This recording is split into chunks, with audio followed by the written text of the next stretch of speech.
Bismillahirrahmanirrahim. Dear students, this is lecture number 19 of the course of Algebraic Topology for course code Mathematics 5127. I am Dr. Mubin Munir and we are continuing our discussion of some applications of fundamental groups. In this lecture, we will particularly investigate about the fundamental group of product of topological spaces. As consequences, we derive fundamental group of torus, fundamental group of n-dimensional torus, and fundamental group of a cylinder, and many more spaces as an easy consequence of some results. तो इसमें हम different objects के fundamental group को compute करेंगे easy consequence के तौर पर एक रिजल्ट के। ये रिजल्ट होगा कि अगर हमारे पास दो स्पेसिस पाथ कनेक्टेड हैं तो कैसे हम उनकी प्रोडक्ट को इंडिविजुअल कंपोनेंट के साथ रिलेट करेंगे।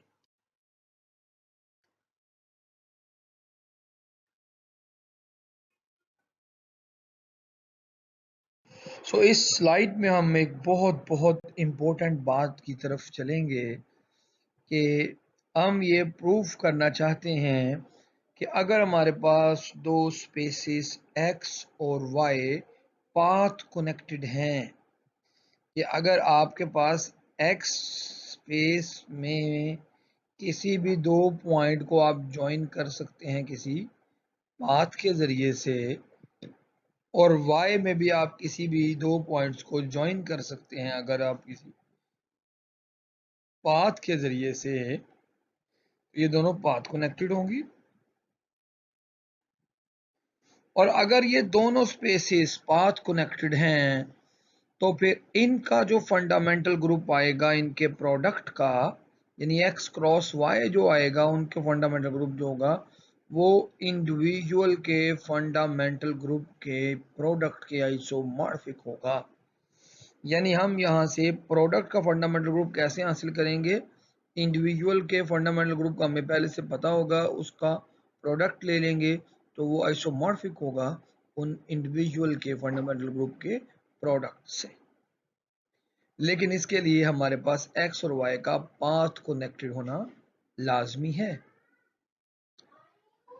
अब basic property of the product topology हमारे पास इसका प्रूफ हम करते हैं। वो क्या है कि अगर हमारे पास f कोई z से x क्रॉस y में एक कंटिन्यूअस मैपिंग है, ये कंटिन्यूअस मैपिंग होगी ही तब अगर हमारे पास कोई मैपिंग z से x में है और कोई मैपिंग कंटिन्यूअस है।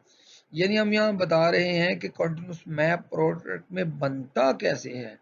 प्रोडक्ट में कंटिन्यूअस मैप के बनने के लिए फर्ज कीजिए आपके पास ये x स्पेस है, ये y स्पेस है और ये x क्रॉस y स्पेस है। तो अगर एक इसमें कंटिन्यूअस मैप हो और अगर इसमें कंटिन्यूअस मैप हो कोई, तो फिर हम प्रोडक्ट में कंटिन्यूअस मैप यहाँ पे कोई डिफाइन कर सकते हैं। और वो डिफाइन कैसे होगा, वो कंटिन्यूअस मैप जो प्रोडक्ट में होगा वो डिफाइन होगा कि आप दोनों में कंटिन्यूअस मैप को ऑर्डर पेयर में कर लें तो कंटिन्यूअस मैप डिफाइन होगा प्रोडक्ट के अंदर। इसका मतलब है लूप एक कंटिन्यूअस मैप होता है और loop continuous map x not y not के बराबर होगा। यानी ये बन सकता है दो लूप्स g और h के लिहाज से, यानी वो लूप। और सिमिलरली होमोटोपी भी कैसे बनेगी, वो प्रोडक्ट ऑफ होमोटोपीज g और h ऑफ t को करस्पॉन्ड करेगी।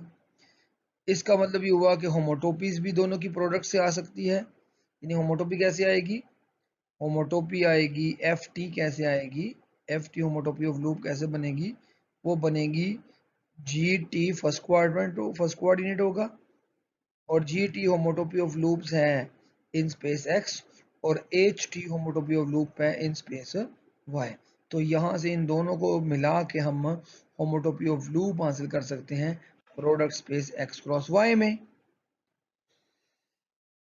सो इसका मतलब ये हुआ कि आपके पास अगर स्पेस दोनों ही पाथ कनेक्टेड हैं, continuous maps of the product आप in terms of the component define कर सकते हैं। loops प्रोडक्ट स्पेस का आप in terms of the component x and y आप डिफाइन कर रहे हैं। होमोटोपी भी इवन आप प्रोडक्ट की in terms of both components आप होमोटोपी डिफाइन कर रहे हैं। तो इन तीनों चीजों को मिलाएं, क्योंकि ये तीनों चीजें ही बेसिक रोल प्ले करती हैं computation of the fundamental group में। सो यहाँ से ये अंदाजा आइडिया होता है कि फंडामेंटल ग्रुप उनकी क्लासेस प्रोडक्ट की वो इंडिविजुअल के प्रोडक्ट की, इंडिविजुअल के फंडामेंटल ग्रुप के प्रोडक्ट के आइसोमॉर्फिक होगा। यहाँ हम आइसोमॉर्फिक का लफ्ज इसलिए यूज कर रहे हैं क्योंकि बेसिकली हमारे पास ये पाई1 जो है वो एक अलजेब्राइक ऑब्जेक्ट है, यानी ये एक ग्रुप है, ये टोपोलॉजिकल स्पेस अब नहीं है। और क्यों बाइजेक्शन क्या आएगी? बाइजेक्शन आएगी कि x क्रॉस y के अंदर जो लूप की क्लास f की क्लास है वो असल में कॉरेस्पॉन्ड करेगी वो फंडामेंटल लूप्स जो g है x में और h है y में, और ये बाइजेक्शन होगी, 1-to-1 कॉरेस्पॉन्डेंस होगी ये। यानी आप हर एक यहाँ पर प्रोडक्ट में जो लूप लेंगे उसके कॉरेस्पॉन्डिंग दो लूप्स आपको एक x में और एक y में मिलेगा, जिनका प्रोडक्ट आपके पास x क्रॉस y के लूप के इक्विवेलेंट होगा। तो इसका मतलब ये हुआ कि अब से हम इस प्रॉपर्टी को यूज कर सकते हैं। सिर्फ यही चेक करना हमारे लिए लाजमी है कि क्या हमारी स्पेस पाथ कनेक्टेड है या नहीं।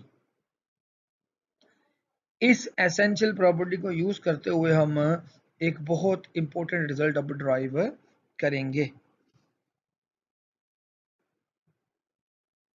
इंपॉर्टेंट रिजल्ट है कि fundamental group of a torus क्या है। यहां हम ये बता दें कि एन डायमेंशनल टोरस क्या होता है। एन डायमेंशनल टोरस टीएन क्या होता है? टीएन है S1 cross S1 cross S1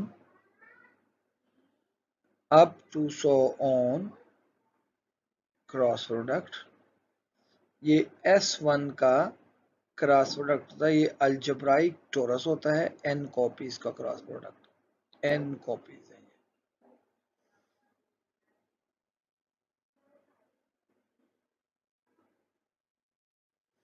अब ये बात जहन में रखिएगा, कीप इन माइंड कि आपका S1 क्रॉस S1 और S1 कनेक्टेड सम S1 ये भी टोरस है और S1 क्रॉस S1 भी टोरस है। यानी ये दोनों ही एसेंशियली सेम है, लेकिन अगली वैल्यूज के लिए सेम नहीं है। यानी S1 क्रॉस S1 भी टोरस है और S1 और S1 और S1 नहीं बल्कि T1 T और T का कनेक्टेड सम भी टोरस बनेगा। सॉरी, ये बात अब यहाँ रिमार्क हम बाद में ख़त्म कर देते हैं, इसकी ज़रूरत हमें नहीं है। यानी हम ये कहते हैं कि ये S1 क्रॉस S1 तो ये ठीक है, ये टोरस ही है, यानी this is also a torus. But remember, ये याद रखिएगा कि आप इसको ये ना समझ लीजिएगा कि वो मसलन टू टोरस जो है वो ये नहीं है। ये टू टोरस जो है दिस इज नॉट S1, ये S1 cross S1 cross S1 नहीं है। This is not this is in fact torus का टोरस के साथ ये कनेक्टेड सम है। रिमेंबर, दोनों में फर्क है। अच्छा जी, अब हम चलते हैं। अभी हमने प्रॉपर्टी पढ़ी कि S1 जो है सर्कल, चेक कर लें सर्कल जो है वो पाथ कनेक्टेड है। यस, क्यों? अगर आप इसके दरमियान कोई भी दो पॉइंट्स ये ले लें और इनको आप ज्वाइन कर सकते हैं इस पाथ के जरिए से, ये दो पॉइंट्स ले लें इसके ऊपर, इसको आप ज्वाइन कर सकते हैं इस पाथ के जरिए से। सो सर्कल पाथ कनेक्टेड है। तो लास्ट रिजल्ट को अप्लाई करें तो हमारे पास आता है pi 1 S1 cross S1 should be equals to pi 1 of S1 cross pi 1 of S1। और सर्कल का हमें फंडामेंटल ग्रुप पता है, वो Z होता है। क्रॉस Z हमने लिया तो ये Z की 2 कॉपीज आ गई, यानी टोरस का फंडामेंटल ग्रुप, टोरस जो होता है, ये टोरस बनाया हुआ है, इसका फंडामेंटल ग्रुप है Z cross Z। Under this isomorphism pair, अगर हम पी क्यू कोई पॉइंट ले लें, ये गौर से ये बात समझिएगा, P Q Z cross Z से लें। मसलन मैं लेता हूं यहाँ पे, आपको P ले लिया 3 और Q लिया 2, that winds P times around one circle S1 factor of torus and Q times around S1 factor of for loop this। इसका मतलब ये है कि आपके पास अगर ये कोई टोरस है, ये कोई टोरस है, तो आपने देखना है कि इसमें ये दो सर्कल्स का प्रोडक्ट होता है। पहला सर्कल ये है, दूसरा सर्कल ये है। अगर आपने इस वाले सर्कल को पहला कंपोनेंट कंसीडर किया है तो 3 का मतलब ये होगा कि आप यहां से स्टार्ट करेंगे और ये 3 लूप्स होंगे, एक, ये बैक 2 और ये 3। फिर इसके बाद आप यहां से चलेंगे, ये एक लूप, ये दूसरा लूप, ऐसे, और यहाँ बेस पॉइंट पे आप आ जाएंगे।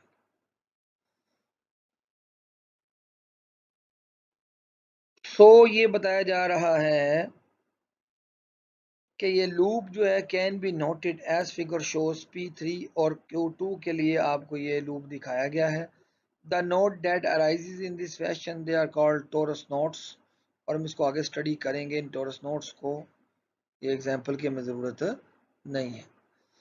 सिमिलरली अगर हमारे पास S1 होता है, ये 3 कॉपीज होती तो इनका फंडामेंटल ग्रुप Z आएगा।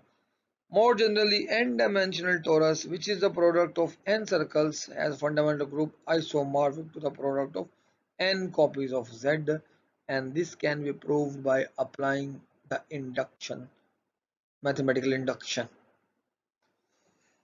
So यहाँ से हमें एक important बात पता चली कि हम कैसे torus का fundamental group find कर सकते हैं without going into the details of loops।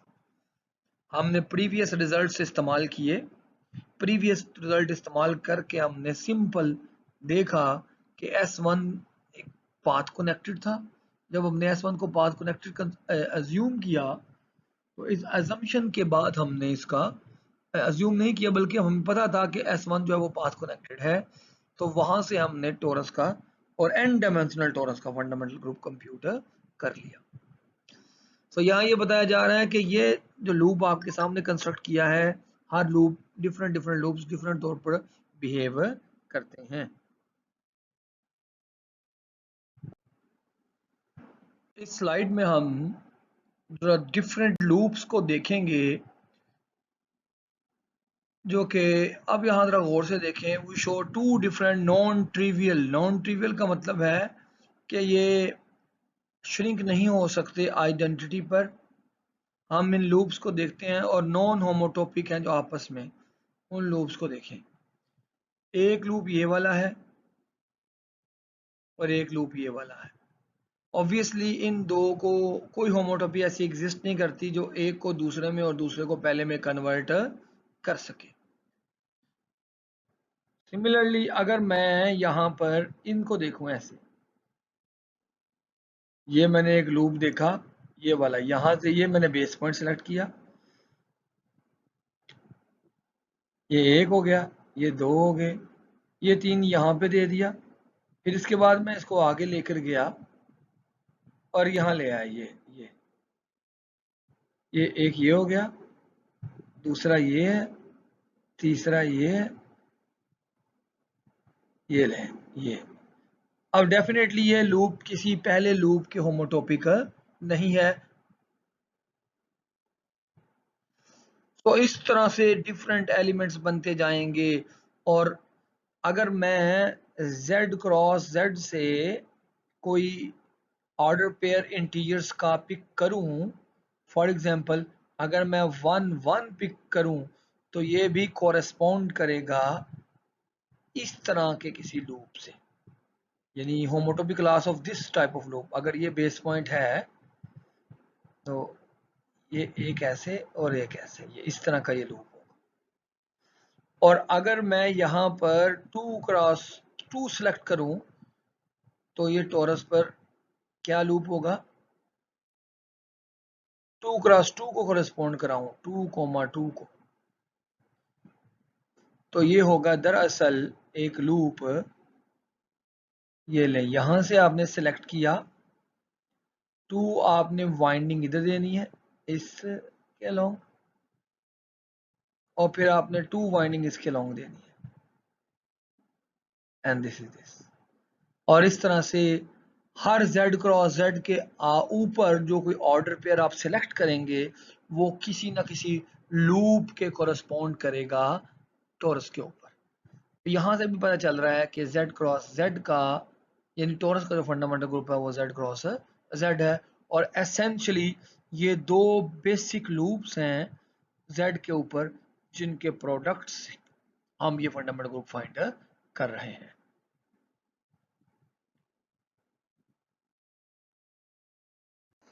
हम इस लेक्चर में इस स्लाइड में हम जो देखेंगे उस इम्पोर्टेंट पिछले रिजल्ट को और कार्टेशियन प्रोडक्ट को देखते हुए हम यहाँ पर हमने यहाँ इस साइड पे कुछ पाथ कनेक्टेड स्पेसिस रखी हैं और उनका इस साइड पे पाथ कनेक्टेड स्पेसिस से कार्टेशियन प्रोडक्ट निकालेंगे।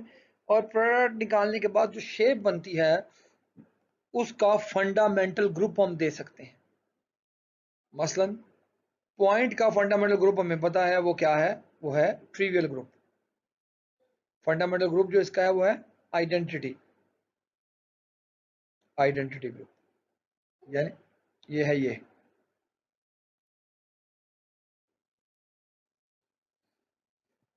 और इसका भी यही है 0।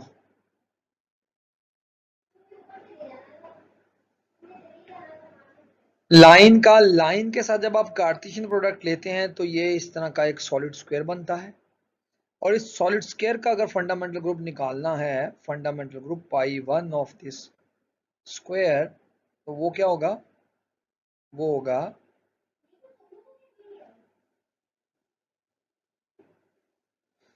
Equals to pi 1 of this R. Pi 1 of the, हम इस आर का हम जानते हैं कि फंडामेंटल ग्रुप है आइडेंटिटी है,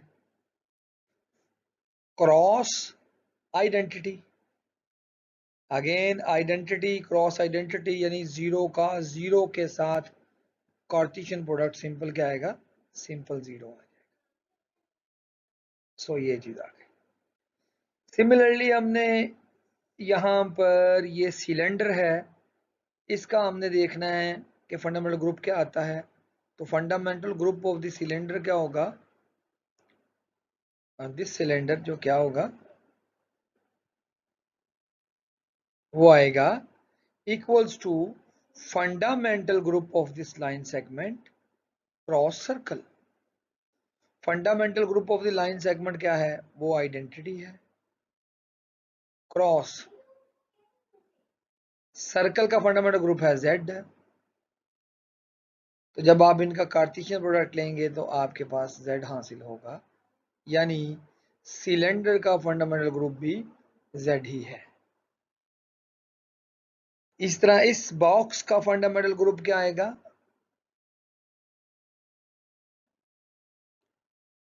वो आएगा स्क्वायर। स्क्वायर जो कि ओपन स्क्वायर है, एक सॉलिड स्क्वायर नहीं है, खाली सिंपल स्क्वायर है, अंदर से एम्प्टी है।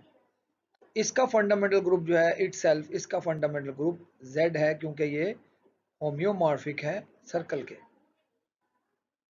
इसका फंडामेंटल ग्रुप भी Z है, इसका फंडामेंटल ग्रुप 0 है, और इसका भी फंडामेंटल ग्रुप 0 है।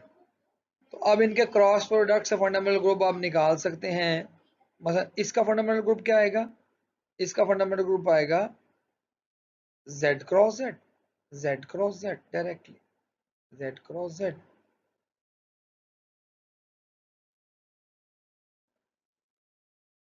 क्रॉस प्रोडक्ट, और इसका फंडामेंटल ग्रुप भी क्या आएगा, इसका फंडामेंटल ग्रुप भी क्या आएगा, स्क्वायर और सर्कल का फंडामेंटल ग्रुप दोनों सेम होते हैं, तो ये भी Z क्रॉस Z आएगा, Z क्रॉस Z।